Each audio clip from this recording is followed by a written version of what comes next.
O meu próprio marido e minha mãe se uniram para fazer de mim uma mercadoria. Só não imaginavam que eu, uma simples moça do interior, seria a responsável pela ruína deles.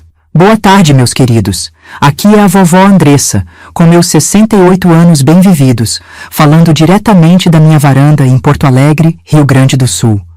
Hoje, o céu está nublado, mas meu coração tá leve por poder compartilhar com vocês uma história que ficou guardada no fundo da minha alma por mais de 4 décadas. Uma história de traição, dor, mas também de superação.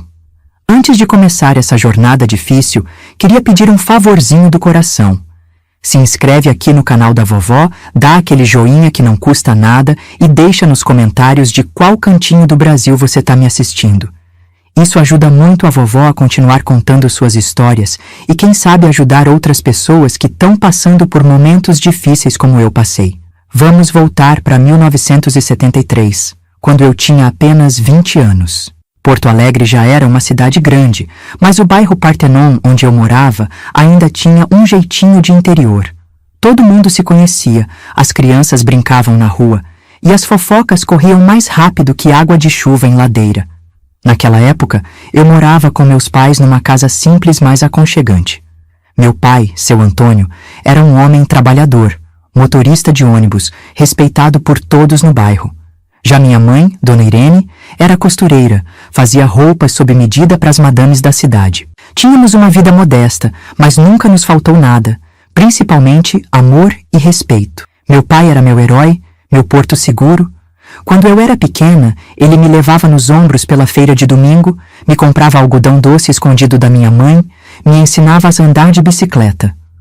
Quando fiquei mocinha, era ele quem espantava os rapazes atrevidos, quem me dava conselhos sobre a vida, quem secava minhas lágrimas quando alguma amizade me decepcionava. Andressinha, ele sempre dizia com aquele sotaque carregado dos colonos italianos. Na vida, a gente encontra muita gente ruim, disfarçada de boa. Confie nos seus instintos, eles nunca te enganam. Se eu tivesse ouvido esse conselho até o fim, talvez minha história fosse diferente. Mas a vida tem seus planos, não é mesmo? Tudo começou a mudar no inverno de 1972. Era um junho particularmente frio, daqueles que fazem os ossos doerem. Meu pai começou a reclamar de dores nas costas, de um cansaço que não passava. No início, todos achamos que era só o peso dos anos de trabalho pesado. Dirigir ônibus naquelas estradas esburacadas não era moleza. É só cansaço, filha. Logo passa, ele dizia, tentando não me preocupar. Mas não passou. As dores aumentaram, ele emagreceu, começou a ter dificuldade para urinar. Depois de muita insistência minha e da minha mãe, ele finalmente foi ao médico. Lembro daquele dia como se fosse hoje. O consultório frio, o cheiro de álcool, o médico de óculos grossos e cara séria. Seu Antônio, o senhor está com um tumor na próstata. Precisamos fazer mais exames, mas pelo que estou vendo, já está bem avançado. Foi como se o mundo desabasse sobre nós. Câncer, naquela época, era quase uma sentença de morte, principalmente para quem não tinha dinheiro para tratamentos caros. Meu pai, sempre tão forte, tão cheio de vida, agora enfrentava um inimigo invisível que o consumia por dentro. Os meses seguintes foram um pesadelo. Hospitais, exames, remédios que custavam os olhos da cara. Minha mãe trabalhava dobrado na máquina de costura, eu larguei o curso de magistério para trabalhar como caixa numa padaria. Fazíamos de tudo para conseguir dinheiro para o tratamento. Mas o câncer foi mais forte. Em menos de 6 meses, meu pai já não conseguia levantar da cama. Aquele homem forte, que carregava sacos de cimento nas costas sem reclamar, agora pesava menos que uma criança. A morfina já não aliviava as dores, e seus olhos, antes tão vivos, agora pareciam distantes, como se já estivessem vendo outro mundo. Numa noite chuvosa de janeiro de 1973, ele me chamou ao lado da cama. Segurou minha mão com uma força que eu não sabia que ainda tinha. Andressinha, ele disse, a voz quase um sussurro, cuida da tua mãe. Ela é forte por fora, mas fraca por dentro. E cuida de ti também. Não deixa ninguém te diminuir. Nunca. Foram suas últimas palavras para mim. Na madrugada, enquanto a chuva castigava o telhado, meu pai partiu desse mundo. Tinha apenas 48 anos. O enterro foi simples, mas o cemitério ficou cheio. Parecia que metade do bairro estava lá, prestando as últimas homenagens ao seu Antônio do ônibus. Motoristas, cobradores, vizinhos, todos com histórias sobre como meu pai tinha ajudado em algum momento, como tinha sido gentil, honesto, trabalhador. Eu fiquei ali, parada na chuva fina, sem conseguir chorar. Era como se uma parte de mim tivesse sido enterrada junto com ele. A dor era tão grande que eu não conseguia nem expressar. Os dias que se seguiram foram nebulosos. Eu me arrastava para a padaria, atendia os clientes como um robô, voltava para casa e encontrava minha mãe sentada na poltrona do meu pai, olhando para o nada. A casa, antes tão cheia de vida e risos, agora parecia um mausoléu. Minha mãe mudou depois da morte do meu pai. Não foi de uma vez, foi aos poucos, quase imperceptível no início. Ela, que sempre foi uma mulher forte, decidida, começou a se apoiar em mim para tudo. Qualquer decisão, qualquer conta para pagar, qualquer problema com a casa, tudo caía nos meus ombros de 20 anos. Você é igualzinha ao seu pai, ela dizia. Forte, decidida, eu não sei viver sem ele. No começo, eu aceitei esse papel. Afinal, tinha prometido ao meu pai que cuidaria dela. Mas logo percebi que algo não estava certo. Ela começou a sair mais, a voltar tarde, às vezes com cheiro de bebida. Gastava o dinheiro que não tínhamos em roupas novas, em perfumes caros. Quando eu questionava, ela chorava, dizia que precisava se sentir viva de novo. Você não entende, Andressa. Perdi o amor da minha vida. Preciso me distrair ou vou enlouquecer. Foi nesse período conturbado que conheci Adivaldo. Ele apareceu na padaria numa manhã de abril, pedindo 1 quilo de pão francês e 2 sonhos de creme. Alto, moreno, olhos verdes que contrastavam com a pele bronzeada, e um sorriso que iluminava o ambiente. Vestia-se bem, calça social, camisa de botão, sapatos engraxados, o que já o destacava no nosso bairro simples. A senhorita tem o sorriso mais bonito que já vi, ele disse enquanto eu empacotava os pães. Corei na hora, desajeitada com o elogio. Não estava acostumada a receber cantadas, principalmente de homens tão elegantes. Obrigada, murmurei sem graça. Meu nome é Adivaldo. Sou advogado, acabei de abrir um escritório aqui perto. Vou virar cliente frequente se o pão for tão bom quanto o atendimento. Ele voltou no dia seguinte. E no outro. E no outro. Sempre no meu horário, sempre com um elogio discreto, sempre comprando algo a mais. Logo estava trazendo flores. Para o ambiente ficar mais bonito, dizia ele, mas todos na padaria sabiam que eram para mim. Numa sexta-feira, depois de quase 2 semanas dessa rotina, ele finalmente criou coragem. Andressa, gostaria de me acompanhar num cinema amanhã? Tá passando aquele filme novo do Roberto Carlos. Hesitei. Não saía com ninguém desde a morte do meu pai. Não tinha cabeça, nem tempo, nem vontade. Mas havia algo em Adivaldo. Talvez a gentileza, talvez o jeito respeitoso, talvez só o fato de ser uma distração bem-vinda que me fez aceitar. Pode ser, respondi. Mas tenho que estar em casa cedo. Minha mãe... Claro, claro. Ele interrompeu sorrindo. Sou um cavalheiro, Andressa. Vai ser apenas um cinema e talvez um lanche depois. Te prometo que antes das 10 você estará em casa, sã e salva. E assim começou. Nosso primeiro encontro foi exatamente como ele prometeu. Cinema, um lanche na lanchonete da esquina e antes das 10 eu estava em casa. Ele nem tentou me beijar, apenas um beijo suave na mão ao se despedir. Foi uma noite maravilhosa, disse ele. Espero que possamos repetir. Minha mãe estranhou quando contei que tinha saído com alguém. Um advogado? E o que um advogado quer com uma menina simples como você? Suas palavras me magoaram, mas não o suficiente para me impedir de continuar vendo Adivaldo. Nos finais de semana seguintes, saímos mais vezes. Cinema, praça, um passeio no Guaíba. Ele era sempre gentil, atencioso, interessado no que eu tinha a dizer. Me fazia sentir especial, importante. No nosso 5º encontro, ele me beijou pela primeira vez. Foi doce, respeitoso, sem pressão. Quando nos separamos, seus olhos verdes brilhavam com uma intensidade que me deixou sem fôlego. Acho que estou me apaixonando por você, Andressa, ele confessou. Eu já estava apaixonada há tempos. Como não estaria? Adivaldo era tudo o que qualquer moça sonhava. Bonito, educado, trabalhador, com futuro promissor. E mais importante, ele me tratava como uma rainha. Nosso namoro se tornou oficial quando ele veio jantar em casa e pediu permissão à minha mãe. Para minha surpresa, ela estava arrumada, perfumada, sorridente, muito diferente da mulher deprimida que eu via todos os dias.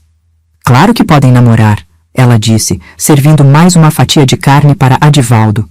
Minha filha merece um homem de bem. A aprovação da minha mãe foi a cereja do bolo. Finalmente algo bom estava acontecendo na minha vida depois de tanto sofrimento. Adivaldo parecia ser a resposta às minhas orações. O raio de sol depois da tempestade. Você é meu anjo, Andressa, ele costumava dizer. Apareceu na minha vida quando eu menos esperava e mais precisava. Nos meses seguintes, nosso romance floresceu. Adivaldo me buscava na padaria, me levava para conhecer lugares que eu nunca tinha ido em Porto Alegre. Me apresentou aos amigos advogados, me levou em restaurantes chiques onde eu me sentia deslocada com meus vestidos simples. Não se preocupe com isso, ele dizia quando eu mencionava meu desconforto. Logo você vai se acostumar com essa vida. Afinal, será a vida que teremos juntos. A primeira vez que fizemos amor foi no dia do meu aniversário de 21 anos. Ele alugou um chalé em Gramado, me encheu de presentes, me fez sentir a mulher mais especial do mundo. Foi gentil, paciente com minha inexperiência, preocupado com meu prazer. Te amo, Andressa. Ele sussurrou enquanto me abraçava depois. Quero passar o resto da minha vida com você. 2 meses depois, veio o pedido de casamento. Não foi nada extravagante. Apenas nós dois, sentados na praça onde costumávamos passear. Ele tirou uma caixinha do bolso, se ajoelhou e fez a pergunta que toda moça sonha em ouvir. Quer se casar comigo? Ser minha esposa, minha companheira, minha melhor amiga? Aceitei na hora, claro. Como não aceitaria? Adivaldo era o príncipe encantado que tinha aparecido na minha vida quando tudo parecia perdido. Era gentil, carinhoso, bem-sucedido. Me amava, me respeitava, queria construir um futuro comigo. Quando contamos à minha mãe sobre o noivado, sua reação me surpreendeu. Em vez da alegria que eu esperava, ela pareceu preocupada? Hesitante? Não acham que estão indo rápido demais? Perguntou ela, os olhos fixos em Adivaldo. Vocês se conhecem há tão pouco tempo. Quando a gente tem certeza, senhora Irene, não precisa esperar, respondeu ele confiante. Eu amo sua filha e quero fazê-la feliz. Minha mãe acabou cedendo, claro. Como poderia se opor a um genro tão perfeito? Começamos a planejar um casamento simples para o final daquele ano. Foi quando Adivaldo fez a proposta que mudaria nossas vidas para sempre. Andressa, estava pensando, por que você e sua mãe não vendem essa casa e vêm morar comigo? Meu apartamento é grande, tem 3 quartos. Sua mãe não precisaria ficar sozinha e economizaríamos com o aluguel dela. A ideia me pegou de surpresa. Morar todos juntos antes mesmo do casamento? Não era o que eu tinha imaginado para o início da nossa vida a 2. Mas Adivaldo tinha argumentos convincentes. Pensa bem, amor. Sua mãe está sozinha. Você se preocupa com ela. Assim, você pode cuidar dela e nós já começamos nossa vida juntos. É prático e econômico. Quando apresentamos a ideia à minha mãe, ela hesitou novamente. Não sei, filha. Não quero atrapalhar o início da vida de vocês. Que isso, sogra? Adivaldo interveio com seu charme habitual. A senhora nunca vai atrapalhar. Pelo contrário, vai nos ajudar. Andressa ainda é jovem, inexperiente. Vai precisar dos conselhos da senhora para ser uma boa dona de casa. Foi assim que, 3 meses antes do casamento, vendemos nossa casinha no Partenon e nos mudamos para o apartamento de Adivaldo no centro de Porto Alegre. Era realmente espaçoso, bem mobiliado, com uma vista linda da cidade. Eu me senti como uma princesa saindo da choupana para o castelo. As primeiras semanas foram um sonho. Adivaldo era o noivo perfeito, atencioso, carinhoso, sempre trazendo pequenos presentes, me fazendo sentir amada. Minha mãe parecia mais animada também, empolgada com os preparativos do casamento, fazendo planos para decorar seu novo quarto. Eu deveria ter percebido os primeiros sinais. Os olhares demorados que Adivaldo lançava para minha mãe quando achava que eu não estava vendo. As conversas que cessavam abruptamente quando eu entrava na sala. O jeito como minha mãe parecia cada vez mais arrumada, mais perfumada, mesmo sem sair de casa. Mas eu estava cega de amor e gratidão. Cega pela chance de ter uma vida melhor do que jamais sonhei. Cega pela promessa de felicidade que Adivaldo representava. Cega demais para ver que o príncipe encantado estava, aos poucos, revelando sua verdadeira face. E essa face era mais sombria do que meus piores pesadelos poderiam imaginar. Não demorou muito para o conto de fadas começar a desbotar como roupa velha no varal. Foi coisa de 2 semanas depois da mudança que notei as primeiras mudanças em Adivaldo. Pequenas coisas no início, tão sutis que eu duvidava do que via. A primeira coisa que estranhei foi ele começar a chegar mais tarde do trabalho. Antes, quando ainda namorávamos, ele fazia questão de estar em casa às 6 em ponto. Agora, raramente chegava antes das 8, 9 da noite. Quando questionado, sempre tinha a mesma desculpa na ponta da língua. O escritório tá bombando, amor. Muitos clientes novos. É bom sinal. Significa mais dinheiro para nossa vida de casados. Acreditei, claro. Por que não acreditaria? Ele era advogado. Pessoas precisavam de advogados a toda hora. E, além disso, Adivaldo nunca tinha me dado motivos para desconfiar. A segunda coisa estranha foi a mudança na nossa intimidade. Antes tão carinhoso, tão presente, agora sempre tinha uma desculpa para não me tocar. Tô cansado. Amanhã preciso acordar cedo. Tô com dor de cabeça. Justificativas que soavam vazias, mas que eu engolia com um sorriso forçado, dizendo que entendia. É normal, me consolava, falando sozinha no espelho do banheiro. Todo casal passa por fases assim. Mas o mais perturbador foi quando ele começou a dormir na sala. Começou com uma noite, depois 2, logo virou rotina. A desculpa era sempre a mesma. Ronco muito, amor. Você precisa descansar bem para trabalhar na padaria de manhã. Na sala durmo no sofá e não atrapalho ninguém. Aquilo me incomodava profundamente. Que noiva dorme separada do noivo por causa de ronco?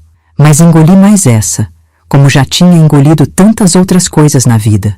Afinal, ele era tão bom para mim, tão generoso ao acolher minha mãe, tão trabalhador. Quem era eu para reclamar de pequenos detalhes? Enquanto isso, minha mãe parecia florescer naquele apartamento. Ela, que depois da morte do meu pai tinha se tornado uma sombra triste, agora cantarolava pela casa, fazia penteados elaborados, usava as roupas mais bonitas que costurava. Eu deveria ter ficado feliz com essa mudança, mas algo naquilo tudo me incomodava, sem que eu soubesse exatamente o que. Tua mãe tá tão animada com o casamento, comentou Adivaldo uma noite durante o jantar. Acho que ela tá feliz de te ver bem encaminhada. Aquilo fez sentido na época. Qual mãe não ficaria feliz vendo a filha prestes a se casar com um homem de bem?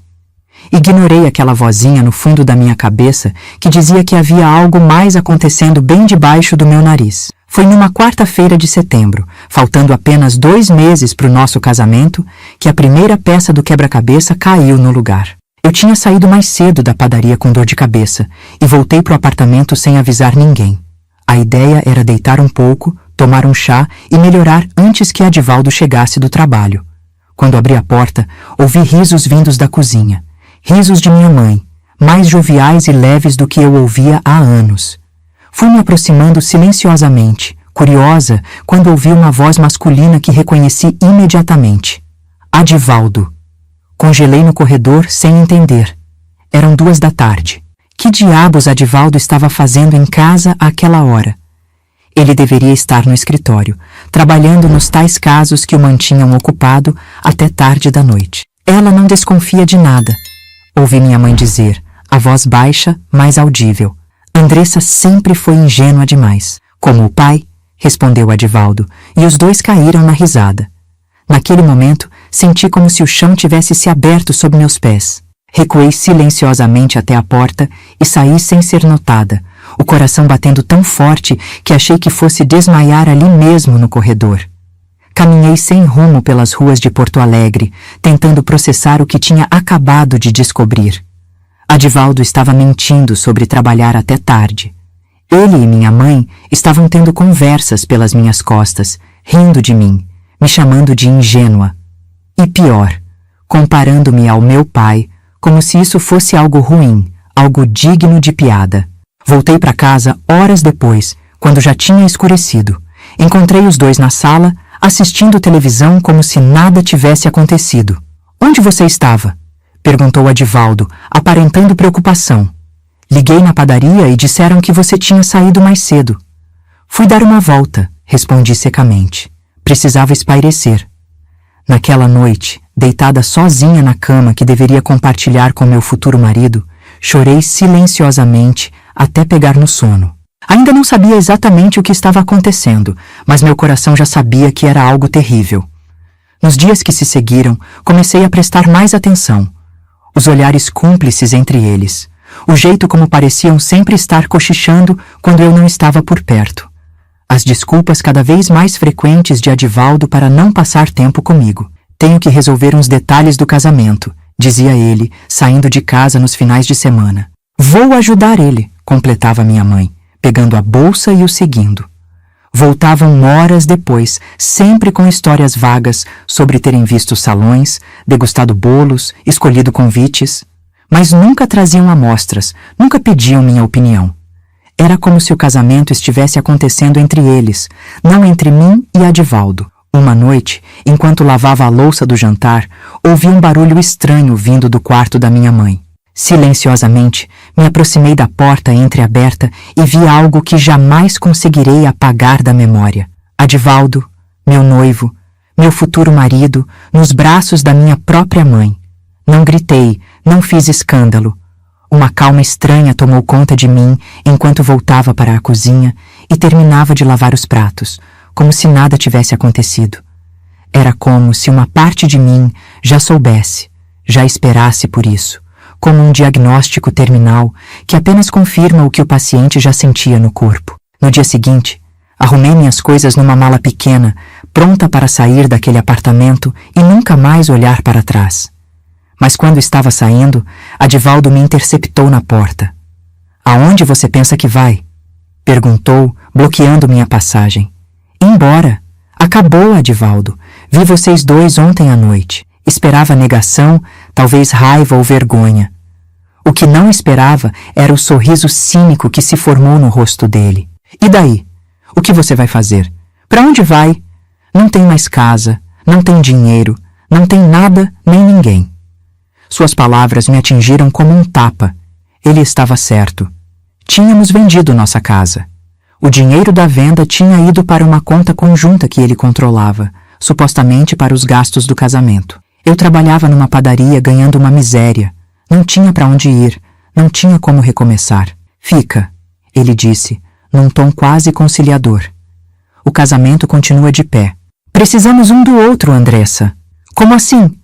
Depois do que você fez com minha mãe? Ele riu, um riso frio que me gelou a espinha. Sua mãe e eu temos um acordo. Ela tem as necessidades dela, eu tenho as minhas. Mas preciso de uma esposa apresentável, alguém para levar em eventos, para dar respeitabilidade ao meu nome. Você é perfeita para isso. Fiquei paralisada, incapaz de processar o que estava ouvindo. Adivaldo continuou, aproximando-se como uma serpente prestes a dar o bote. Pensa bem, Andressa. Um teto sobre sua cabeça, comida na mesa, roupas bonitas, uma vida confortável. Tudo o que precisa fazer é ficar quietinha e fazer o papel de esposa dedicada em público. E no privado? Vou ter que fingir que não sei que você dorme com minha mãe? No privado, cada um segue sua vida. Eu tenho a minha, você pode ter a sua, desde que seja discreta. Muitos casamentos funcionam assim. Aquilo não era um casamento. Era um acordo comercial, uma transação onde eu venderia minha dignidade em troca de conforto material. Mas eu estava encurralada, sem opções, sem saída. Preciso pensar, consegui dizer finalmente. Pense, ele respondeu, afastando-se da porta. Mas não demore muito, a oferta tem prazo de validade. Naquela noite, tranquei-me no quarto e chorei até não ter mais lágrimas. Chorei pelo amor que pensei ter encontrado. pela traição dupla que sofri, pela memória do meu pai que parecia cada vez mais distante. E chorei principalmente por mim mesma, pela menina ingênua que acreditou num conto de fadas e acabou numa história de terror. Na manhã seguinte, Adivaldo saiu cedo para o trabalho, ou pelo menos foi o que disse. Minha mãe, que normalmente evitava ficar sozinha comigo desde que me mudei para o apartamento, bateu na porta do meu quarto. "Podemos conversar?" perguntou ela, a voz tão diferente da mãe amorosa que conheci na infância. Deixei-a entrar, mais por curiosidade do que por desejo de reconciliação.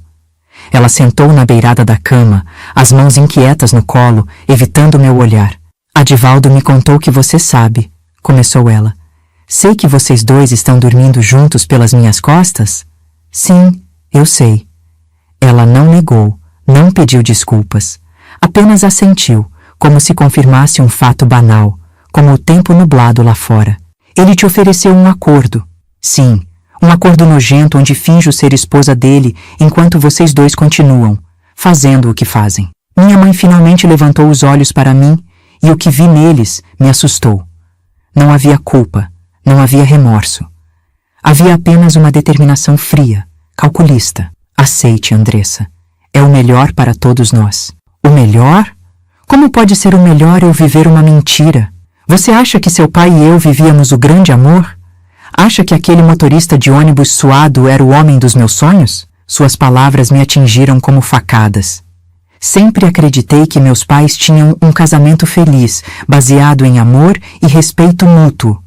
Ouvir minha mãe falar assim do meu pai, especialmente depois de ele ter morrido de forma tão sofrida, era insuportável. "Não fala assim dele. Ele te amava. Cuidou de você até o fim. Ele era um bom homem", admitiu ela, com um dar de ombros. "Mas eu merecia mais. Sempre mereci mais. Adivaldo pode nos dar isso, Andressa. Uma vida que nunca tivemos, nunca teríamos de outra forma.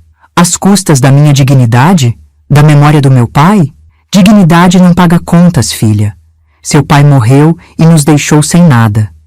Temos que ser práticas." Naquele momento, olhando para aquela mulher que eu mal reconhecia, entendi que tinha perdido não apenas meu pai no ano anterior, mas também minha mãe.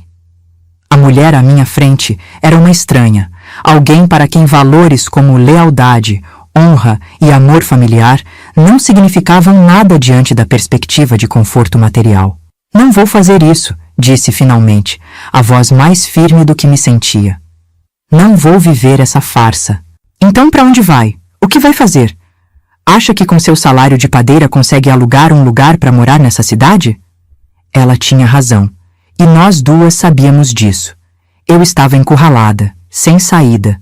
"Tenho uma semana para decidir", respondi, mais para ganhar tempo do que por realmente considerar a proposta. Minha mãe assentiu, aparentemente satisfeita com a resposta. Antes de sair do quarto, virou-se uma última vez. "Pensa com a cabeça, não com o coração. O coração só serve para nos fazer sofrer." Quando a porta se fechou, senti uma solidão tão profunda que doía fisicamente. Em menos de 2 anos, tinha perdido meu pai para o câncer, meu noivo para a traição e agora minha mãe para uma ganância que eu não conseguia compreender. Estava completamente sozinha num mundo que parecia determinado a me destruir. Mas algo nas palavras dela, algo na frieza com que falou do meu pai, acendeu uma chama dentro de mim. Uma chama de raiva, de indignação, de recusa em aceitar aquela situação como meu destino final. "Não vou desistir, pai", sussurrei para o vazio do quarto. "Não vou deixar que eles vençam." Naquela mesma tarde, fingi aceitar o acordo proposto por Adivaldo. Sorri, disse que ele estava certo, que era o melhor para todos. Vi o alívio em seus olhos, o orgulho de achar que tinha me dobrado, me vencido. "Você não vai se arrepender", disse ele me dando um beijo na testa como quem premia um cachorro obediente. "Vamos ter uma ótima vida juntos, do nosso jeito." "Sim", respondi sorrindo, enquanto por dentro meu sangue fervia. Do nosso jeito. O que Adivaldo não sabia, o que minha mãe não imaginava, era que aquela menina ingênua, aquela Andressinha que eles julgavam tão fácil de manipular, tinha morrido junto com as últimas ilusões sobre o amor que achei ter encontrado. Em seu lugar, estava nascendo uma mulher determinada a não apenas sobreviver, mas a virar o jogo contra aqueles que tentaram destruí-la. Eu precisava de um plano. Precisava ser esperta, paciente, calculista, tudo o que nunca fui, tudo o que eles não esperariam de mim. E mais importante, precisava de provas concretas do que estava acontecendo naquele apartamento, algo que me desse poder de barganha quando chegasse a hora de agir. Durante as semanas seguintes, mantive o papel de noiva conformada. Sorria nos momentos certos, não questionava as saídas de Adivaldo, fingia não notar quando ele e minha mãe desapareciam juntos por horas. Continuei trabalhando na padaria, juntando cada centavo que conseguia esconder, preparando-me para o momento em que precisaria fugir. O que eu não sabia é que o destino tinha planos ainda mais sombrios para mim. Planos que transformariam minha vida num pesadelo muito pior do que eu poderia imaginar, mas que também me dariam, ironicamente, as armas de que eu precisava para minha vingança. Por isso, eu peço de coração, curta esse vídeo e se inscreva no canal. Saber que minha história pode ajudar alguém já faz tudo valer a pena. Outubro de 1973 chegou com um frio fora de época em Porto Alegre. As noites estavam mais compridas e eu, cada dia mais angustiada dentro daquele apartamento que se tornara minha prisão. O casamento estava marcado para dezembro, faltavam menos de 2 meses, e eu ainda não tinha encontrado uma saída para aquela situação. Cada centavo que conseguia esconder do meu salário na padaria ia para o fundo de fuga que criei, guardado numa latinha de biscoitos na parte de trás do armário. Mas o dinheiro acumulava lentamente, insuficiente para me dar a liberdade que eu tanto ansiava. Adivaldo e minha mãe estavam cada vez mais descarados. Já não se preocupavam tanto em esconder o caso, sabendo que eu tinha aceitado o acordo. Trocavam carícias na minha frente, cochichavam pelos cantos, riam de piadas particulares durante o jantar. Cada momento era uma pequena tortura, uma facada no meu coração já tão ferido. Naquela época, eu trabalhava das 5 da manhã à 1 da tarde na padaria. Chegava em casa exausta, mas ainda precisava fazer as tarefas domésticas, cozinhar, limpar, lavar roupa. Minha mãe, que antes era uma dona de casa exemplar, agora mal levantava um dedo para ajudar. Passava os dias se embelezando, saindo para fazer compras com o dinheiro de Adivaldo, vivendo a vida de madame que sempre sonhou. Você devia agradecer, me disse ela certa vez, vendo meu rosto cansado enquanto eu preparava o jantar depois de um dia inteiro na padaria. Adivaldo dá pra gente uma vida que seu pai nunca pôde dar. Mordi a língua para não responder, para não dizer o que realmente pensava dela. Cada insulto à memória do meu pai era uma punhalada, mas eu engolia a dor, focada no meu plano de fuga. Numa sexta-feira, final de outubro, Adivaldo chegou em casa mais cedo do que o habitual. Estava agitado, os olhos brilhando daquele jeito que eu já conhecia bem. O brilho que aparecia quando ele tinha algum esquema em mente. Temos que conversar, anunciou ele durante o jantar. Tenho uma proposta importante para fazer. Minha mãe sorriu como se já soubesse do que se tratava. Eu mantive o rosto neutro, embora um alarme soasse na minha cabeça. O escritório não está indo tão bem quanto eu esperava, começou ele, surpreendendo-me. Era a primeira vez que admitia qualquer dificuldade. Preciso de dinheiro para investir, para expandir os negócios, mas os bancos estão com juros altíssimos. E o que podemos fazer? Perguntei, genuinamente curiosa. Ele trocou um olhar com minha mãe antes de continuar. Tenho um amigo que paga muito bem por certos tipos de filme. Filme? Que tipo de filme? Minha mãe interveio, a voz estranhamente animada. Filmes caseiros, filha. De família. Fiquei confusa por um momento. Filmes caseiros? Por que alguém pagaria por isso? Não entendo. Adivaldo pigarreou, visivelmente desconfortável. São filmes adultos, Andressa. Filmes que mostram intimidades. O sangue gelou nas minhas veias quando finalmente compreendi o que ele estava propondo. Você quer fazer um filme pornográfico? Comigo? Ele riu, um riso nervoso que não chegava aos olhos. Não exatamente. Meu amigo paga especialmente bem por filmes mais incomuns. Filmes que mostram relações entre mulheres da mesma família. Um silêncio pesado caiu sobre a mesa enquanto as implicações daquelas palavras penetravam na minha mente. Ele queria filmar eu e minha mãe juntas. Era nojento, impensável, criminoso. Você ficou louco, sussurrei, a voz tremendo de raiva e nojo. Isso é doentio. É só um filme, respondeu ele, a voz subitamente dura. E pagam muito bem, o suficiente para resolver todos os nossos problemas financeiros. Não vou fazer isso. Nunca. Levantei-me da mesa, pronta para correr para o meu quarto, mas Adivaldo agarrou meu pulso com força surpreendente. Senta, ordenou, os olhos verdes agora frios como gelo. Não terminamos de conversar. Olhei para minha mãe, esperando que ela me defendesse, que mostrasse algum traço da mulher que me criou com amor e proteção. Em vez disso, ela apenas desviou o olhar, brincando com a comida no prato. Você não tem escolha, Andressa, continuou Adivaldo, ainda segurando meu pulso com força. A casa onde você cresceu foi vendida. O dinheiro está comigo. Você não tem para onde ir, não tem como se sustentar sozinha. Ou faz o que estou pedindo, ou vai para a rua. Prefiro a rua a essa degradação, gritei, tentando me soltar. Ele apertou mais forte, fazendo-me gemer de dor. Não seja dramática, é só um filme, 1 hora no máximo. Ninguém que você conhece vai ver. E depois disso, teremos dinheiro suficiente para viver bem, para realizar todos os nossos sonhos. Que sonhos, Adivaldo! Você disse que me amava, que queria construir uma família comigo. Algo escureceu em seu olhar, uma sombra que me fez recuar instintivamente. Amor é luxo de quem não tem contas para pagar, Andressa. No mundo real, a gente faz o que precisa ser feito para sobreviver. Consegui finalmente me soltar e corri para o meu quarto, trancando a porta. Encostei-me nela, o coração batendo tão forte que parecia querer saltar do peito. Eles tinham enlouquecido completamente. O que Adivaldo estava propondo era criminoso, imoral, repugnante. E minha própria mãe parecia disposta a participar. Fiquei horas ali, sentada no chão, as costas apoiadas na porta, pensando em todas as minhas opções. Podia fugir naquela mesma noite, com o pouco dinheiro que tinha juntado. Mas para onde iria? Como sobreviveria? O inverno estava chegando, as noites ficando mais frias. Sem emprego garantido, sem teto, eu poderia acabar numa situação ainda pior.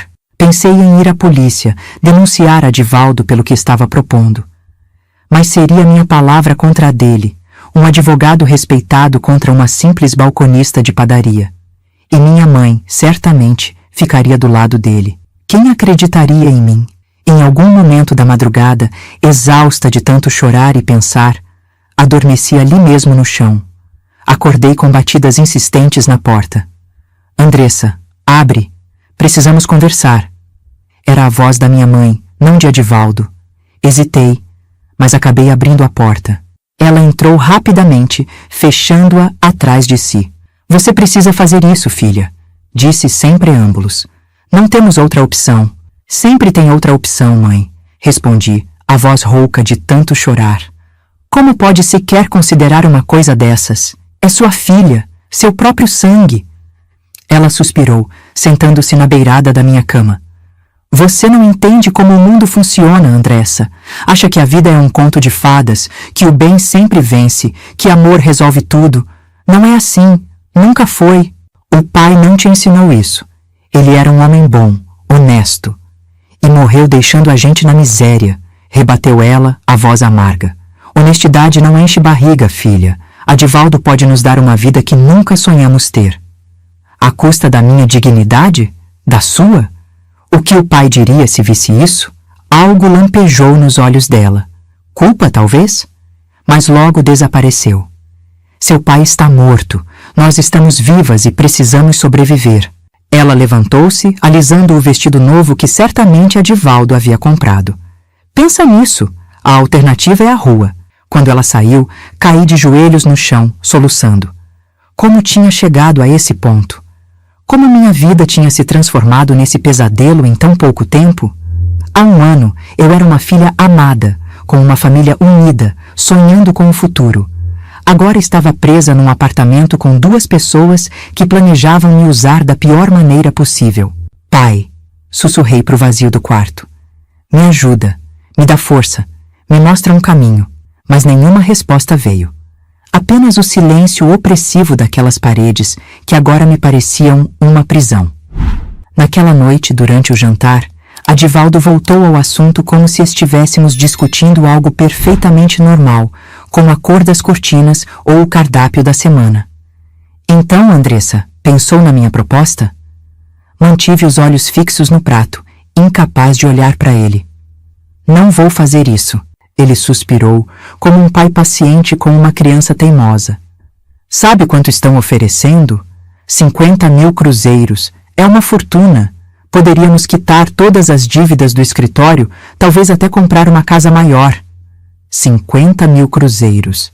Era realmente muito dinheiro, mais do que eu ganharia em anos trabalhando na padaria. Por um instante, entendi por que minha mãe estava tentada. Mas o preço moral era alto demais. Não, repeti, a voz mais firme. Podem me expulsar, me deixar na rua, mas não vou fazer isso. O rosto de Adivaldo endureceu, a máscara de gentileza caindo completamente. É uma pena que pense assim. Realmente uma pena. O tom dele me deixou alarmada. Havia uma ameaça implícita ali, algo que não consegui decifrar no momento, mas que fez todos os pelos do meu corpo se arrepiarem. Depois do jantar, tranquei-me novamente no quarto, determinada a não sair até a manhã seguinte, quando iria trabalhar. Começava às 5, sairia de casa às 4:30, quando ambos ainda estariam dormindo. No caminho para a padaria, pensaria num plano melhor, talvez pedir ajuda à minha patroa, Dona Clarice, que sempre foi gentil comigo. Em algum momento, adormeci, o cansaço emocional finalmente vencendo minha angústia. Acordei sobressaltada com um barulho. O quarto estava escuro, apenas a luz fraca do abajur iluminando os contornos dos móveis. Sentei-me na cama, desorientada, sem saber o que tinha me acordado. Foi quando notei uma sombra se movendo perto da porta. Meu coração disparou. — Quem está aí? Perguntei, a voz trêmula. — Sou eu, filha. Era minha mãe. Mas sua voz estava estranha, arrastada. Consegui discernir a silhueta dela se aproximando da cama. O cheiro forte de álcool chegou às minhas narinas antes mesmo dela sentar na beirada do colchão. — Mãe, tá tudo bem? Ela riu, um riso que não reconheci, amargo, frio, quase cruel. — Nada tá bem, Andressa. Nada nunca esteve. Sua mão tocou meu rosto, um toque que deveria ser maternal, mas que me causou um arrepio de apreensão. — Você se parece tanto com seu pai? Continuou ela, a voz cada vez mais arrastada. Os mesmos olhos, o mesmo jeito teimoso. — Mãe, você bebeu? Melhor voltar para o seu quarto e... Não terminei a frase. Sua mão, que antes acariciava meu rosto, desceu pelo meu pescoço, pelos meus ombros, numa carícia que nada tinha de maternal. Congelei, incapaz de processar o que estava acontecendo. — Mãe! Exclamei finalmente afastando-me. — O que está fazendo? Foi então que notei outra presença no quarto, uma silhueta masculina perto da porta, observando. Adivaldo. — O que está acontecendo? Perguntei, o pânico crescendo na minha voz. — O filme, Andressa, respondeu ele calmamente. Já que você não quis cooperar por bem, vai ser por mal. Só então notei o que ele segurava nas mãos. Uma câmera. Uma daquelas câmeras de filme caseiro, pesada e antiga. Um pequeno ponto vermelho indicava que já estava gravando. — Não! Gritei, tentando sair da cama, mas minha mãe me segurou com uma força surpreendente. — Fica quieta! Sussurrou ela, o hálito carregado de álcool me fazendo virar o rosto. Vai ser mais fácil se você não resistir. O que se seguiu foi o pior pesadelo que alguém poderia imaginar. Minha própria mãe, a mulher que deveria me proteger contra tudo e todos, tentando me forçar a participar daquela abominação enquanto Adivaldo filmava, dando instruções como um diretor macabro. Lutei com todas as minhas forças. Gritei até minha garganta arder, mas o apartamento era grande, as paredes grossas, os vizinhos distantes. Ninguém viria me socorrer. Em algum momento, minha mãe perdeu a paciência com minha resistência. O primeiro tapa veio como um choque, não pela dor, mas pela realização de que aquela mulher, minha própria mãe, era capaz de me agredir fisicamente. — Para com isso! Gritei, as lágrimas escorrendo pelo meu rosto. — Você é minha mãe! — E você é uma ingrata! respondeu ela, os olhos vidrados pelo álcool e por algo mais que não consegui identificar. Depois de tudo que fiz por você. O segundo tapa foi mais forte, me deixando atordoada. Aproveitando meu momento de fraqueza, ela arrancou minha camisola com violência, expondo-me para a câmera que Adivaldo segurava. Ótimo! Ouvi a voz dele, distante como num sonho ruim. Continua assim. O que se seguiu foi uma sessão de tortura física e psicológica. Minha mãe, completamente fora de si, me batia com um cinto que tinha trazido. Cada golpe deixava marcas vermelhas na minha pele, mas a dor física era quase um alívio comparada à agonia emocional de ser abusada pela própria mãe. Adivaldo filmava tudo, ocasionalmente dando instruções, rindo quando eu gritava de dor, claramente excitado com meu sofrimento. Em algum momento, deixei de lutar. Meu corpo estava exausto, minha mente começando a se desligar como mecanismo de defesa. Quando finalmente acabou, eu estava jogada na cama como uma boneca de pano, marcas vermelhas cobrindo meu corpo, sangue escorrendo de um corte no lábio onde o cinto tinha me acertado. Minha mãe, aparentemente satisfeita com sua performance, saiu cambaleando do quarto, deixando-me sozinha com Adivaldo. Ele se aproximou da cama, a câmera ainda ligada, capturando minha humilhação final. Viu só? Disse ele, a voz baixa, quase gentil. Não precisava ter sido assim. Se tivesse cooperado, teria sido mais fácil. Não respondi. Não tinha forças nem vontade. Queria apenas que ele saísse, que me deixasse sozinha com minha dor e vergonha. Esse filme vai nos render muito dinheiro, continuou ele, aparentemente interpretando meu silêncio como aceitação. Meu amigo disse que há um mercado específico para esse tipo de conteúdo. Incesto, violência. Tem gente que paga fortunas. A palavra incesto penetrou a névoa de dor que envolvia minha mente. Era isso que tinham feito comigo? Era assim que chamariam o abuso que sofri? Descansa, disse ele, finalmente desligando a câmera. Amanhã você não precisa ir trabalhar. Diz que tá doente. Quando a porta se fechou atrás dele, fiquei imóvel na cama, olhando para o teto, as lágrimas secando no meu rosto. Algo tinha se quebrado dentro de mim naquela noite. Não apenas minha confiança nas pessoas, minha fé no amor familiar. Algo mais profundo, mais essencial. Mas enquanto ali deitada, ouvindo as risadas abafadas vindas da sala, onde minha mãe e Adivaldo provavelmente comemoravam seu feito macabro, uma nova emoção começou a tomar o lugar da dor e da vergonha. Uma emoção que nunca tinha sentido com tanta intensidade. Ódio. Um ódio puro, cristalino, que clareou minha mente como um raio em noite escura. Eles tinham me roubado tudo, minha dignidade, minha inocência, minha confiança no mundo. Mas não deixaria que roubassem meu futuro. Não deixaria que saíssem impunes depois do que fizeram. Lentamente, ignorando a dor que percorria cada centímetro do meu corpo, levantei-me da cama. Arrastei-me até o banheiro do meu quarto, onde tomei um banho quente, deixando a água levar embora as marcas físicas daquela noite, sabendo que as cicatrizes emocionais permaneceriam para sempre. Depois, deitada novamente na cama, comecei a formular um plano. Não um plano de fuga como antes, um plano de vingança. Uma vingança que seria tão completa, tão devastadora, que Adivaldo e minha mãe se arrependeriam amargamente do dia em que decidiram me transformar em sua vítima. Aquela noite de outubro de 1973 marcou o fim da menina ingênua que fui um dia. No seu lugar, nasceu uma mulher determinada a fazer justiça com as próprias mãos, não importando o preço que tivesse que pagar. O sol ainda não tinha nascido quando abri os olhos na manhã seguinte. Meu corpo inteiro doía. Cada movimento era uma lembrança brutal da noite anterior. Levantei devagar, tentando não fazer barulho. O apartamento estava em silêncio. Adivaldo e minha mãe provavelmente ainda dormiam, exaustos depois da bebedeira e da violência que praticaram contra mim. Peguei o pequeno espelho de mão e examinei os danos. Meu lábio estava cortado e inchado. Marcas vermelhas, algumas já roxas, cobriam meus braços, costas e pernas. Tinha um corte na sobrancelha que não lembrava como aconteceu. Mas o pior eram os olhos. Meus olhos estavam diferentes, como se algo fundamental tivesse sido alterado para sempre neles. Hoje acaba, sussurrei para meu reflexo. De um jeito ou de outro. Vesti-me com cuidado, colocando uma blusa de manga comprida para esconder as marcas nos braços. Na cozinha, preparei café como se fosse um dia normal, tentando fazer o mínimo de barulho. Enquanto a água fervia, minha mente trabalhava no plano que tinha elaborado durante a noite insone. O primeiro passo era encontrar a câmera.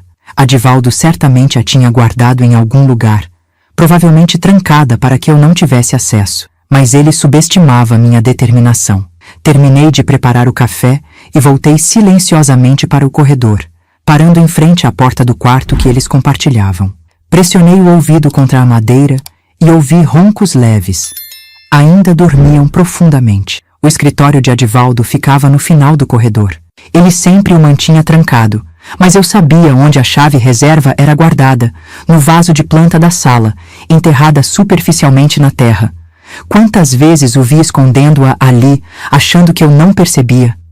Com o coração batendo forte, peguei a chave e abri a porta do escritório. O aposento estava na penumbra, cortinas fechadas bloqueando a pouca luz da madrugada. Fechei a porta atrás de mim e liguei a pequena luminária na escrivaninha. Onde ele guardaria a câmera? Meus olhos percorreram a sala metodicamente. A estante de livros jurídicos? A escrivaninha cheia de papéis? O armário de arquivo? Decidi começar pelo lugar mais óbvio, as gavetas da escrivaninha. A primeira continha apenas material de escritório. A segunda, documentos diversos. A terceira estava trancada. Bingo! Pensei, sentindo um frio na barriga. Olhei em volta, procurando algo que pudesse usar para abrir a gaveta. Encontrei um abridor de cartas de metal na superfície da escrivaninha. Com cuidado, enfiei-o na fechadura e manipulei até ouvir um clique suave. A gaveta deslizou, revelando seu conteúdo. Ali estava a câmera, junto com várias fitas já usadas, rotuladas com datas e nomes que prefiro não recordar. Aparentemente, eu não era a primeira vítima deles. Peguei a câmera com mãos trêmulas, verificando se ainda tinha a fita da noite anterior. Estava lá. A evidência de toda a brutalidade que sofri, registrada para sempre em película. Mas não era só a câmera que me interessava. Continuei vasculhando a gaveta e encontrei uma pasta com documentos. Ao abri-la, meu coração quase parou. Eram papéis da venda da nossa casa, comprovantes de depósitos, extratos bancários. Todo o dinheiro que supostamente estava sendo guardado para o casamento tinha sido desviado para uma conta em nome apenas de Adivaldo. Peguei a câmera e os documentos mais importantes, guardando-os na bolsa que tinha trazido comigo. Fechei a gaveta e recoloquei o abridor de cartas exatamente onde estava. Saí do escritório, tranquei a porta e devolvi a chave ao vaso de planta. O segundo passo do meu plano era mais arriscado. Precisava sair do apartamento sem ser notada e chegar à delegacia mais próxima. O problema é que não tinha certeza se conseguiria voltar antes deles acordarem. Se percebessem minha ausência e notassem que a câmera sumiu, eu estaria em grande perigo. Decidi arriscar. Peguei meu casaco, a bolsa com as provas e saí silenciosamente do apartamento. O relógio da sala marcava 5h15 da manhã. As ruas de Porto Alegre ainda estavam desertas, o ar frio do final de outubro cortando meu rosto. Caminhei apressadamente, ignorando a dor que ainda sentia pelo corpo. A delegacia mais próxima ficava a cerca de 15 quarteirões. Poderia pegar um ônibus, mas àquela hora eram raros e eu não podia perder tempo esperando. Enquanto caminhava, ensaiava mentalmente o que diria. Como explicaria o inimaginável? Como colocaria em palavras o horror que vivi? E se não acreditassem em mim? Se pensassem que era invenção minha, uma forma de vingança contra minha mãe e meu noivo? Quando finalmente cheguei à delegacia, estava ofegante e suada apesar do frio. O policial de plantão, um homem de meia-idade com olheiras profundas, me olhou com desconfiança. — Posso ajudar, senhora? Respirei fundo, reunindo toda a minha coragem. Preciso denunciar um crime, um abuso, contra mim. Ele me indicou uma cadeira e chamou outro policial, mais jovem. Contei minha história da forma mais clara e direta que pude, sem omitir detalhes, por mais dolorosos que fossem. Seus rostos passaram da desconfiança inicial para o choque, depois para a raiva contida. — E a senhora tem provas disso? Perguntou o mais velho quando terminei meu relato. Abri minha bolsa e tirei a câmera. Está tudo aqui. Eles filmaram tudo. O policial mais jovem pegou a câmera com cuidado, como se fosse algo que poderia contaminá-lo. Vamos precisar ver isso. Eu sei, respondi, a voz embargada. Mas não quero estar presente quando assistirem. Eles concordaram e me levaram para uma sala separada, onde uma policial feminina foi chamada para registrar formalmente minha denúncia e fotografar minhas lesões. Enquanto isso, os 2 policiais foram assistir à fita na sala ao lado. 20 minutos depois, o policial mais velho voltou, o rosto pálido, os olhos duros como pedras. Senhora, disse ele, a voz controlada, vamos prender essas pessoas imediatamente. A senhora gostaria de nos acompanhar ou prefere ficar aqui na delegacia? Uma parte de mim queria ver a cara deles quando a polícia chegasse. Queria testemunhar o momento em que perceberiam que seu jogo tinha acabado. Mas outra parte, mais sensata, sabia que seria traumático demais. Prefiro ficar aqui, respondi. Entendo. Vamos mandar uma viatura agora mesmo. Tem mais alguém no apartamento além dos 2? Não, só eles. Ótimo. Fique tranquila, senhora. Eles não vão mais machucar ninguém. Sentei-me numa cadeira dura na delegacia, tomando o café fraco que a policial me ofereceu, esperando notícias. O tempo parecia se arrastar. Cada minuto durava uma eternidade. Imaginava 1000 cenários, eles fugindo antes da polícia chegar, resistindo à prisão, negando tudo. Depois do que pareceu uma eternidade, ouvi o barulho de carros estacionando bruscamente lá fora. Vozes alteradas, portas batendo. Levantei-me instintivamente, movendo-me até a janela. Vi quando tiraram minha mãe e Adivaldo da viatura policial. Ambos algemados, ela chorando descontroladamente, ele com o rosto impassível, como se nada daquilo fosse real. Não senti o que esperava sentir. Nem alegria, nem alívio, nem satisfação.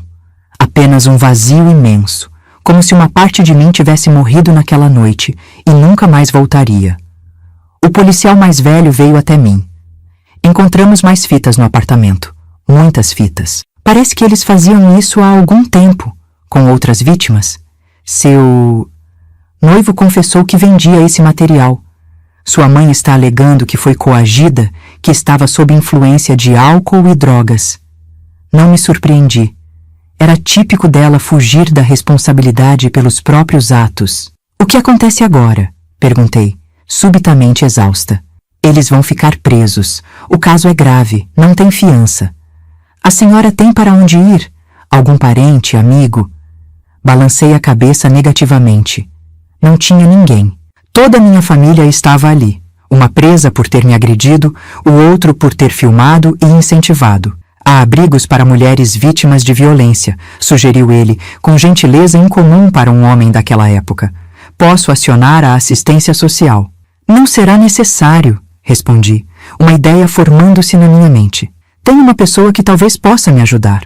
Saí da delegacia sentindo-me estranhamente leve, como se um peso enorme tivesse sido tirado dos meus ombros. O sol já estava alto no céu, pessoas circulavam pelas ruas, alheias ao drama que eu tinha vivido nas últimas horas. Peguei um ônibus até a padaria onde trabalhava. Dona Clarice, minha patroa, arregalou os olhos quando me viu entrar. O lábio cortado, o olho roxo, o jeito como eu me movia com dificuldade. Meu Deus, menina, o que aconteceu contigo? Entre lágrimas e soluços, contei tudo. Não omiti nada, não suavizei os detalhes mais sórdidos. Ela ouviu em silêncio, o horror crescendo em seu rosto bondoso. Quando terminei, ela me abraçou com força, ignorando os clientes que esperavam para ser atendidos. Fica aqui, Andressa. Tenho um quartinho nos fundos onde tu pode ficar até se ajeitar. Ninguém vai te machucar de novo, eu prometo. Aquela bondade inesperada, vinda de alguém que não era sequer parente, me fez chorar novamente. Mas desta vez eram lágrimas de alívio, de gratidão, talvez até de esperança. Nos dias que se seguiram, as notícias se espalharam rapidamente. Advogado e sogra presos por abusar de jovem estampava a manchete do jornal local. Meu nome não foi mencionado, graças a Deus, mas a história era clara o suficiente para quem conhecia os envolvidos. O julgamento foi rápido para os padrões da época. As evidências eram irrefutáveis. As fitas, meus ferimentos, os depoimentos de outras vítimas que foram identificadas e tiveram coragem de se manifestar. Adivaldo e minha mãe foram condenados a vários anos de prisão. Nunca fui visitá-los. Para mim, ambos estavam mortos. O dinheiro da venda da nossa casa foi recuperado judicialmente e devolvido a mim. Não era uma fortuna, mas foi suficiente para recomeçar minha vida. Continuei trabalhando na padaria de Dona Clarice por mais alguns meses, morando no quartinho dos fundos, economizando cada centavo. Em meados de 1974, tomei uma decisão drástica. Precisava sair de Porto Alegre. Havia muitas memórias ali, muitas pessoas que sabiam da minha história, muitos olhares de pena que me seguiam pelas ruas.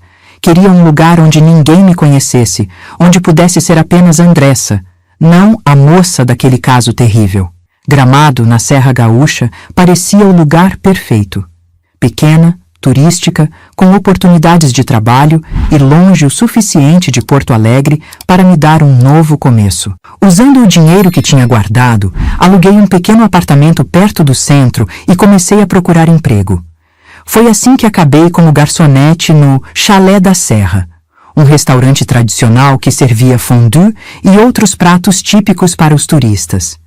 O trabalho era puxado, especialmente nos finais de semana e temporadas de férias, mas pagava razoavelmente bem e as gorjetas complementavam minha renda. Lentamente, fui reconstruindo minha vida. Fiz amizades, aprendi a confiar novamente, não completamente, nunca completamente, e até comecei a sorrir de vez em quando. As memórias da noite de terror nunca desapareceram completamente, mas se tornaram mais distantes, como um pesadelo que vai perdendo força com o passar do tempo. Foi no Chalé da Serra que conheci Messias, em julho de 1976. Ele vinha de São Paulo, advogado como Adivaldo, mas tão diferente dele quanto o dia é da noite. Estava passando férias em Gramado e veio jantar no restaurante 3 noites seguidas, sempre sentando na minha seção. Na terceira noite, criou coragem e me convidou para um café depois do meu expediente. Recusei educadamente. A última coisa que queria era me envolver com outro homem, especialmente outro advogado. Ele não insistiu, respeitou minha decisão, mas voltou na noite seguinte e na outra, sempre gentil, sempre respeitoso. Aos poucos, sua persistência gentil foi quebrando minhas barreiras. Só um café, concordei finalmente, após quase 2 semanas. Nada mais. O café se transformou em um passeio pelo lago, o passeio em um cinema, o cinema em jantares. Quando suas férias terminaram, pensei que nunca mais o veria. Para minha surpresa, ele voltou no final de semana seguinte, e no outro, e no outro. São quase 6 horas de estrada de São Paulo até aqui, comentei, genuinamente perplexa com sua dedicação. Por você, eu dirigiria muito mais, respondeu ele, com aquela simplicidade honesta que era sua marca registrada. Demorei muito tempo para contar a ele sobre meu passado. Tinha medo de sua reação, medo de ver nojo, pena ou descrença em seus olhos. Quando finalmente criei coragem, quase 1 ano depois de nos conhecermos, sua resposta me surpreendeu. Obrigado por confiar em mim o suficiente para compartilhar isso, disse ele, segurando minhas mãos com firmeza. Não posso mudar o que aconteceu, não posso apagar essa dor, mas prometo que, enquanto eu viver, farei tudo para que você nunca mais se sinta vulnerável, nunca mais tenha medo. Casei com Messias em dezembro de 1977, em uma cerimônia simples na pequena igreja de Gramado. Dona Clarice veio de Porto Alegre para ser minha madrinha. Não tinha outros convidados do meu lado. Toda minha família estava morta para mim, literalmente ou figurativamente. Mudamos para São Paulo, onde Messias tinha seu escritório de advocacia. A adaptação à cidade grande foi difícil no início, mas ele foi paciente, me dando tempo e espaço para me acostumar. Nunca me pressionou a trabalhar fora, embora eu tenha escolhido fazer isso eventualmente, abrindo uma pequena confeitaria inspirada nos doces que aprendi a fazer em Gramado. Nosso primeiro filho, Antônio, nascido em 1979, recebeu o nome do meu pai. Seguiram-se mais 3, Paulo, Renata e Luiz. Criei meus filhos com o amor e a proteção que não recebi na fase final da minha infância.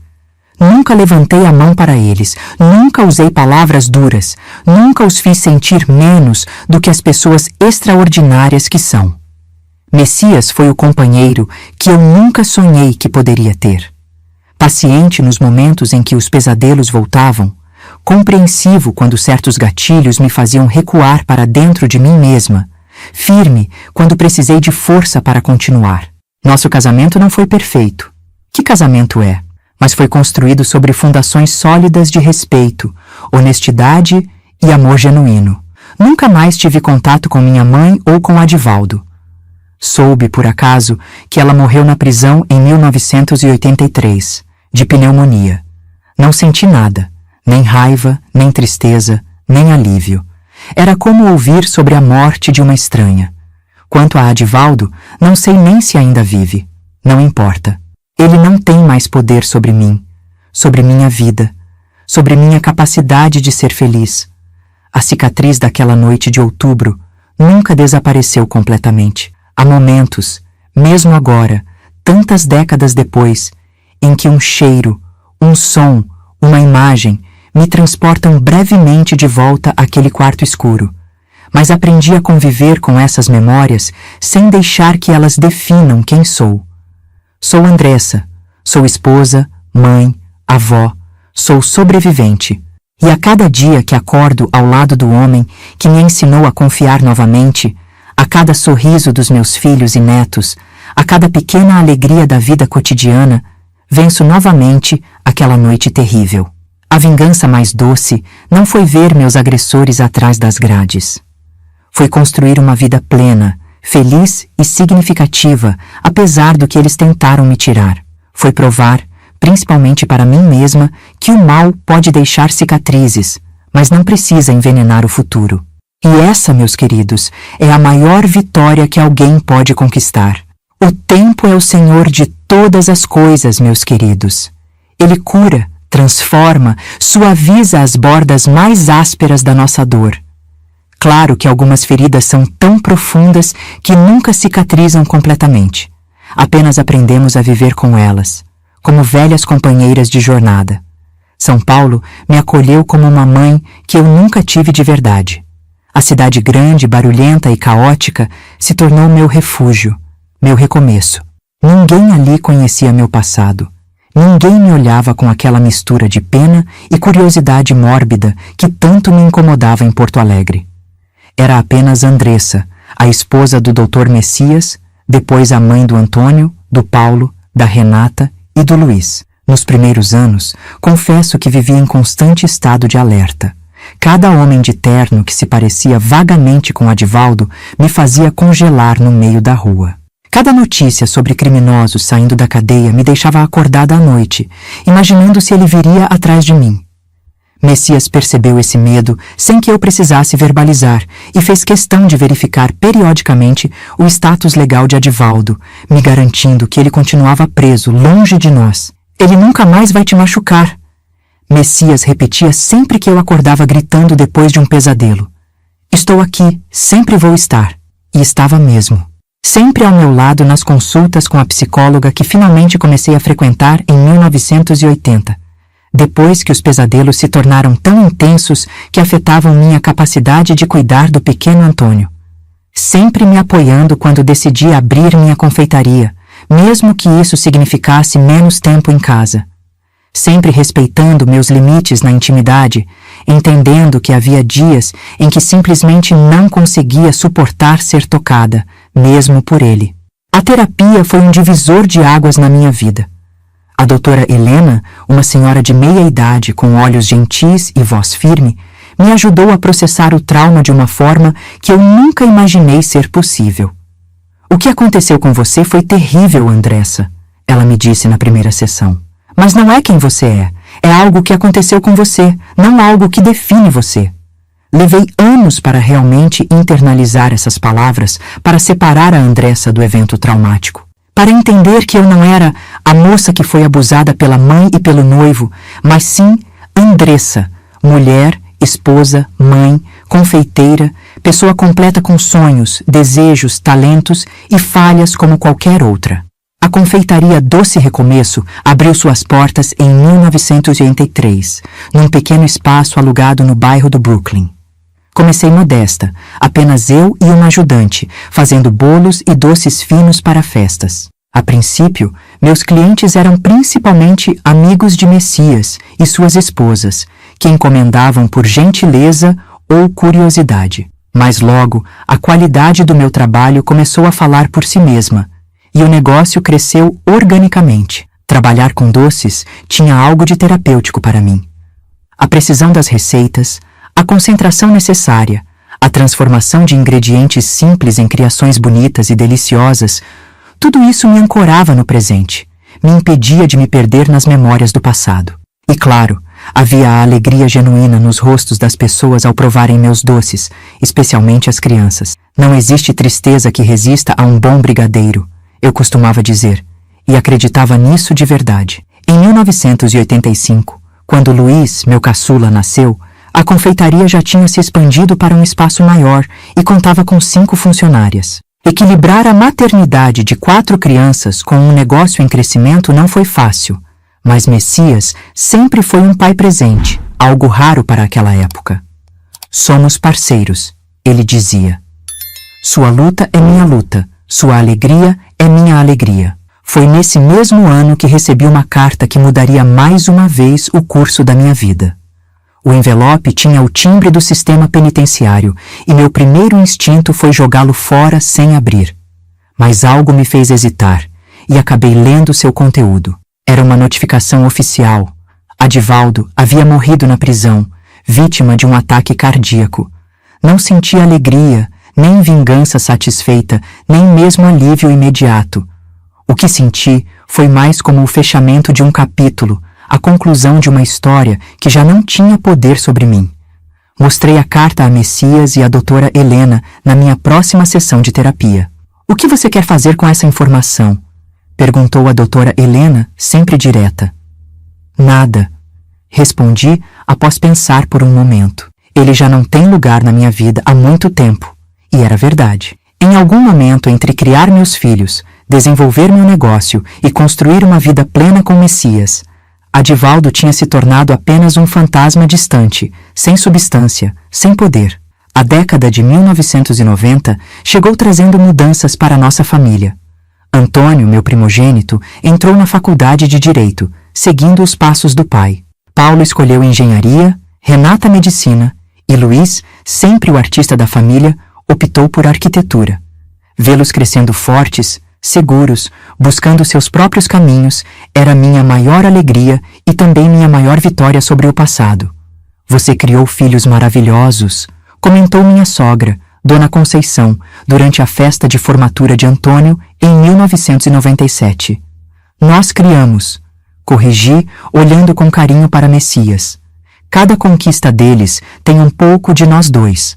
A confeitaria, que começou tão pequena, se transformou em uma rede com 3 unidades espalhadas por São Paulo. Nunca quis expandir demais, preferindo manter o controle de qualidade e o toque pessoal que sempre foram nossa marca registrada.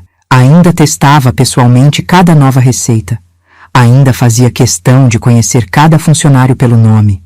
Ainda me emocionava quando clientes voltavam para dizer que nossos doces tinham tornado seus momentos especiais ainda mais memoráveis. Em 2000, aos 48 anos, me tornei avó pela primeira vez. Maria, filha de Antônio e sua esposa Carla, nasceu numa manhã ensolarada de abril. Segurar aquele pacotinho de 5 quilos nos braços, sentir seu cheirinho de bebê, ver nos seus olhinhos curiosos o futuro se desdobrando, foi uma emoção indescritível. Vovó, sussurrei, testando o título em voz alta pela primeira vez. Vovó Andressa. Como soava diferente da Vovó Irene, que minha mãe nunca chegou a ser. Como carregava outro peso, outro significado, outra promessa. Prometi a mim mesma, naquele momento, que seria para Maria. E para todos os netos que viessem depois, o oposto do que minha mãe foi para mim. Seria porto seguro, não ameaça. Seria amor incondicional, não manipulação. Seria proteção, não perigo. Nos anos seguintes, nossa família continuou crescendo. Mais netos chegaram. João, Beatriz, Lucas, Sofia, Pedro e Gustavo, cada um trazendo sua própria luz, seu próprio sabor para a nossa vida. Messias e eu nos deliciávamos em mimá-los, em vê-los crescer, em participar de suas vidas de uma forma que nossos trabalhos nem sempre permitiram com nossos próprios filhos. Em 2010, com 58 anos, decidi me afastar gradualmente da administração diária da confeitaria. Renata, que havia surpreendido a todos abandonando a medicina no 3º ano para estudar gastronomia, assumiu as rédeas do negócio com competência e paixão. Aprendi com a melhor, dizia ela, me enchendo de orgulho.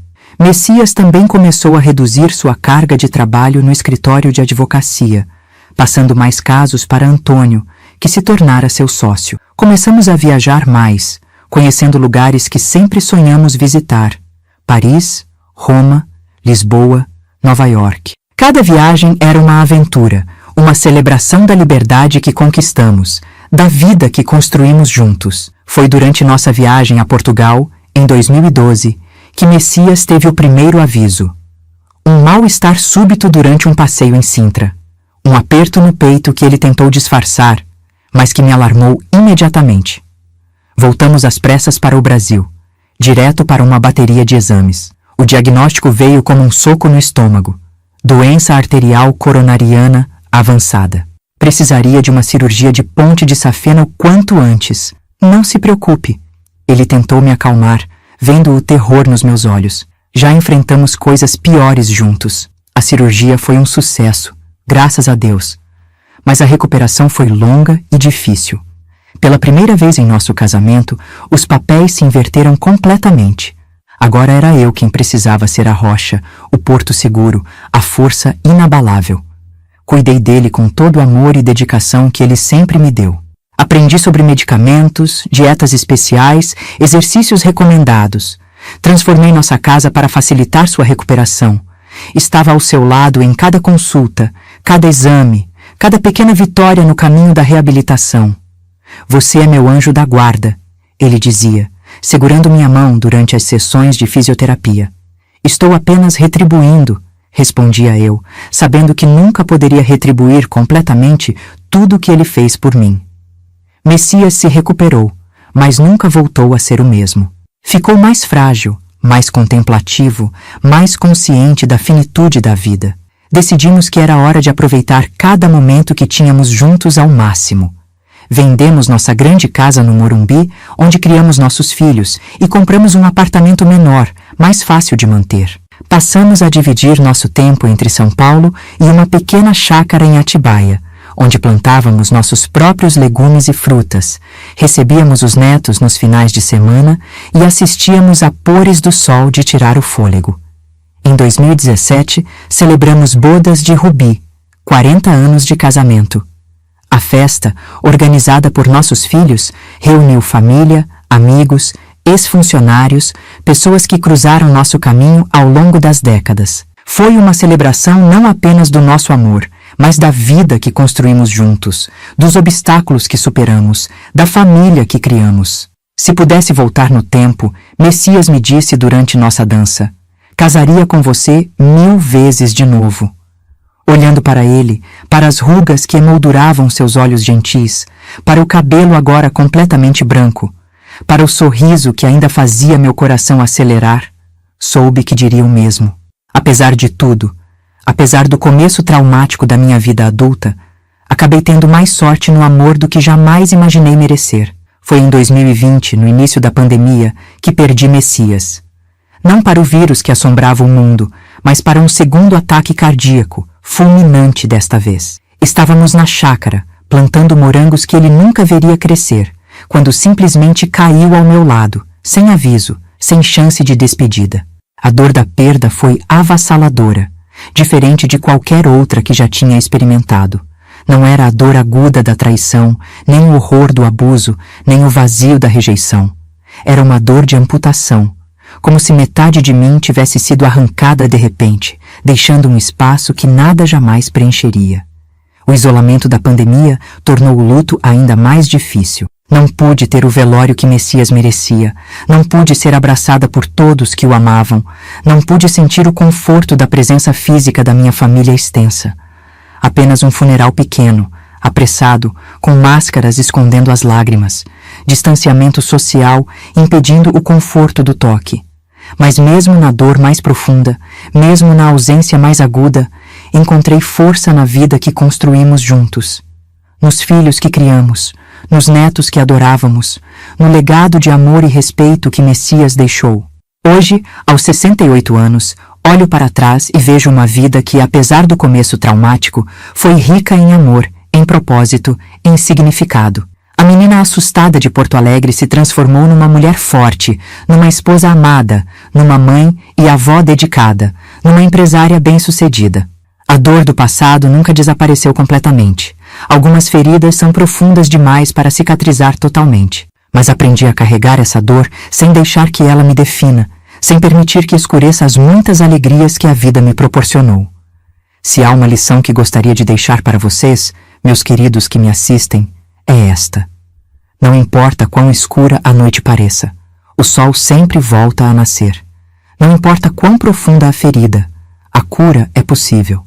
Não importa quão devastadora a traição, o amor verdadeiro ainda existe no mundo. Cada um de vocês tem sua própria história, suas próprias dores, seus próprios desafios. Talvez alguns estejam passando por momentos tão difíceis quanto os que enfrentei. Talvez sintam que não há saída, que a escuridão é permanente. Mas acreditem nesta vovó que já viu de tudo nessa vida.